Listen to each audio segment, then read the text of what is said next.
This weekend, Carl is driving the number 19 Aris surfboard Toyota for Joe Gibbs Racing. He has 2 poles, 1 win in the All-Star race, and is the defending champion of the Coca-Cola 600. So, Carl, just tell us a little bit about your outlook for this weekend.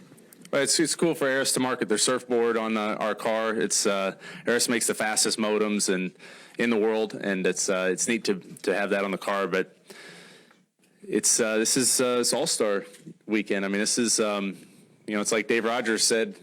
He said there are no participation prizes. This is it's kind of all or nothing. So it's a really fun race to run. It's hopefully we can get to victory lane. I think with the new format, no one knows. I mean, nobody has any way to predict how this is going to go. I think it's going to be a really crazy event. But I'm looking forward to the opportunity to win the $1 million and to be on the cover of the video game. That would be really neat.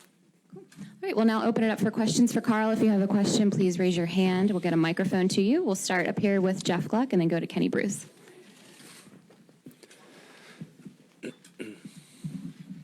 Jeff Gluck from USA Today. Have you looked much at what the strategy might be like, or are you going to have to wait and see how the tires wear first? I mean, how much can you sort of plan for what could happen? Well, we have to see how the tires wear. That's really going to be the key. And then, man, it's just, I was going through it this morning. If you're running 6th or 7th in that final, before the final stop, I don't know. Then it becomes maybe a race for 12th or something. I just don't know how this thing's going to play out. But the advantage that I have is we have a really fast pit crew. So I feel like even if we're not leading, if we feel like the tires are the deal and we're running 5th or something, we could still come off of pit road first. So I think, for us, for our team, fortunately, because of my pit crew, I have more options, I believe.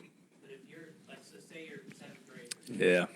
Would it be better to drop back at that point in the final laps if you're not going to be up front to try to get on the edge Right. of moving up? Yeah, I agree with you. But then somebody brought up the fact that the complete chaos that's going to ensue when they drop the green flag, you might be better off being in the back with fresher tires because I believe some people are going to be wrecking. So, I mean, I think the factor that's going to determine what you do is how much the tires fall off. How much advantage do you have? But yeah, I don't know, man. It's going to be, before that caution comes out, there's going to be a lot of people trying a lot of different things. Okay, we'll go next to Kenny. Kenny Bruce with NASCAR.com. Carl, first of all, is there any friendly wagering between you and the other Toyota drivers on getting on the cover? Yeah, this is one of those things that it doesn't pay anything, but it's really cool. Like you want to do it, and it'll be really neat. No matter what happens tomorrow night, this will be something that we discuss, I'm sure, afterwards. And I don't know, whoever gets it and however they get it, maybe they'll send the other guy some games or something. But this is kind of one of those neat things that we get to do, and it means more than it probably appears to be able to do something like that, to be on the cover. Yeah.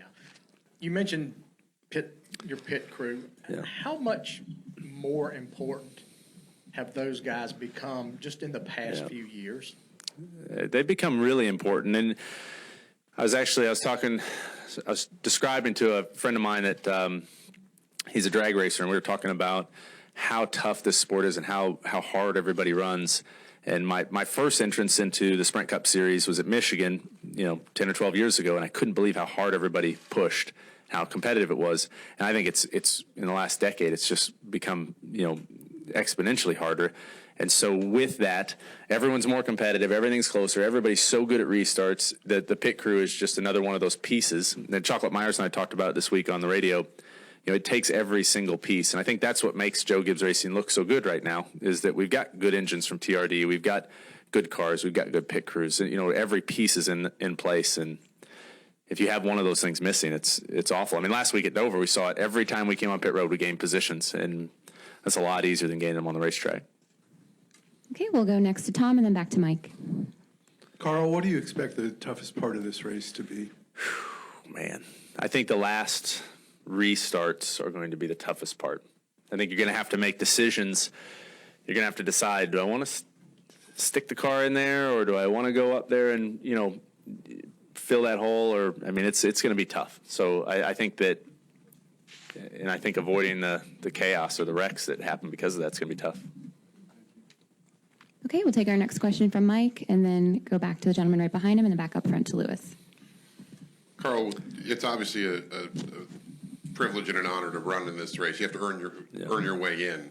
But with all the format changes that you've seen, does it get old? Would you like NASCAR to just settle on one thing, or the changes? Do the changes keep you guys on your toes and make it a little more fun, or is it more work? Well, I think it's more the latter. I first heard about these changes, I thought, man, this is just this is going to be tough, and I don't understand this. And then the more I think about it, it's like, man, this is actually going to be pretty neat. I mean, it's if I were a fan, I would want to see something like this that's got the garage kind of frustrated and confused. So, I can sit here and say that now with a smile. I might be real frustrated after the race, but I think it's okay. I think Marcus and Bruton and everybody here and everybody at Sprint, I mean, they want this race to be really exciting. They want us to give everything we've got to go win it, and they've created a format where you're going to have to do that. I mean, it's something's going to happen in those last 13 laps. Okay, next question.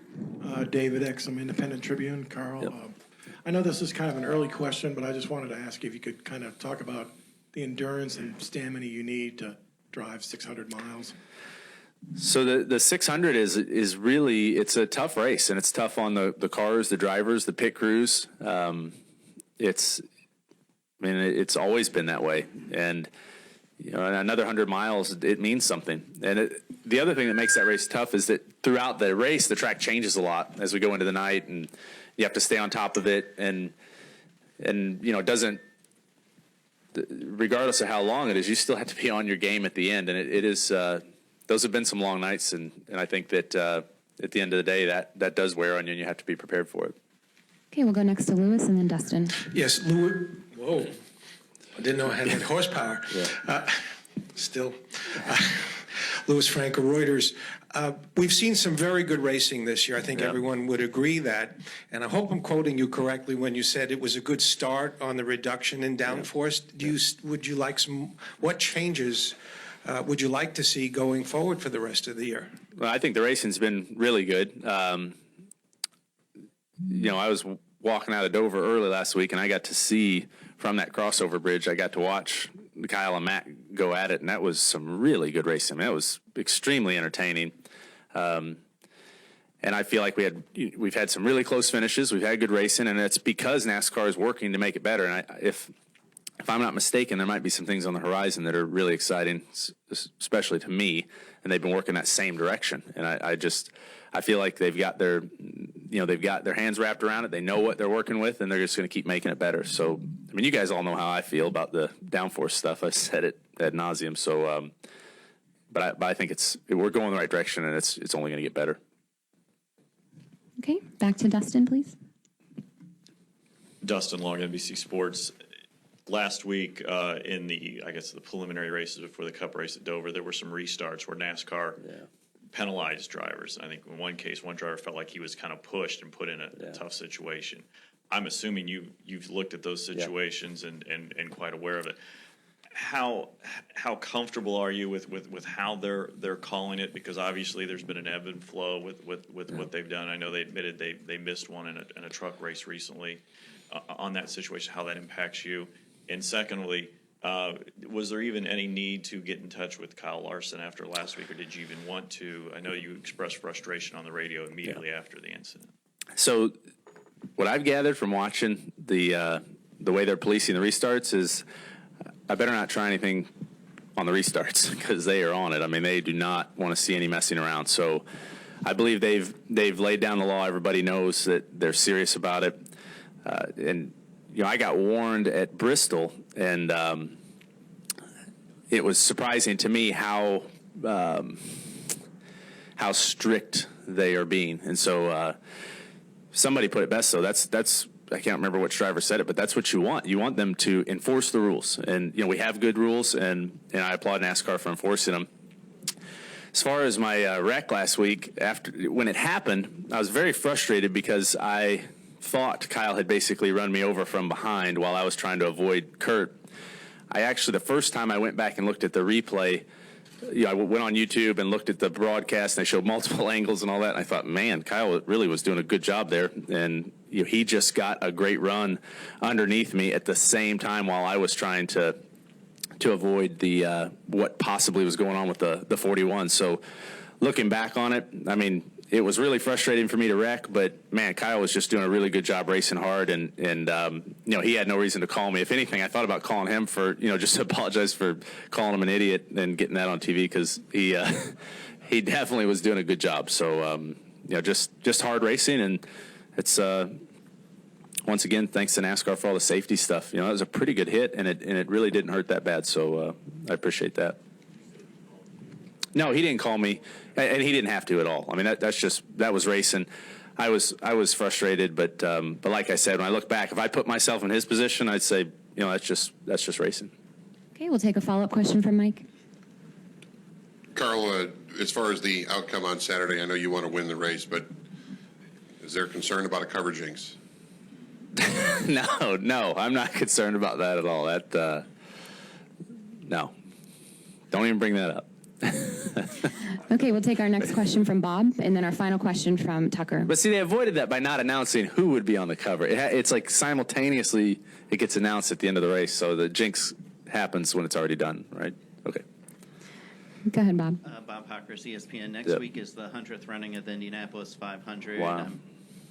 Will you pay any more attention to it because of the anniversary, and how much did you follow it as a kid and everything? I think anybody who has any interest in auto racing watches the Indy 500. I mean, I assume that because I always did, and all the people that were around me growing up, we watched Indy 500. I try to watch as much of it as I can every year, from the motorhome before we go out and get in the cars. And, it's just it's a really special place. It's that race is just, it's like, it's very similar to Daytona 500. It's just, it's a historic event, and whatever happens is important there. And it's neat to watch. For me as a driver, it's neat to watch because all the pressure is on. There's so much that rides on that race. It's neat to watch how everyone responds to all that and how they compete. And with Kurt being in it, that was cool to watch. That was neat. That's probably the most fun I've had watching it in a while. And so yeah, I'll be watching. Okay, we'll take our final question from Tucker. Tucker White, SpeedwayMedia.com. Now, Carl, NASCAR has made some changes to the aero package for this race since it's a non-points race. Yeah. But as we saw with Kentucky and Darlington last year, wouldn't doing testing a package like that in a points race actually give for a better test result? Well, I think NASCAR is putting it, it's tough to decide. Okay, I'm not NASCAR, first of all, so I don't make these decisions, but I can imagine that it's tough to make them because they're constantly looking for ways to make the sport better for the fans. They want to make it better, period. And what's been neat over the last couple of years, I've come to understand exactly how much NASCAR cares. When they do make a change or find something that they think is better, then it's, when do they implement it? And really, for an event like this, I say, why not? Really at an all-star event, no points on the line, make it hard, make it different. Push the teams to make us try something. And I think now's as good a time as any.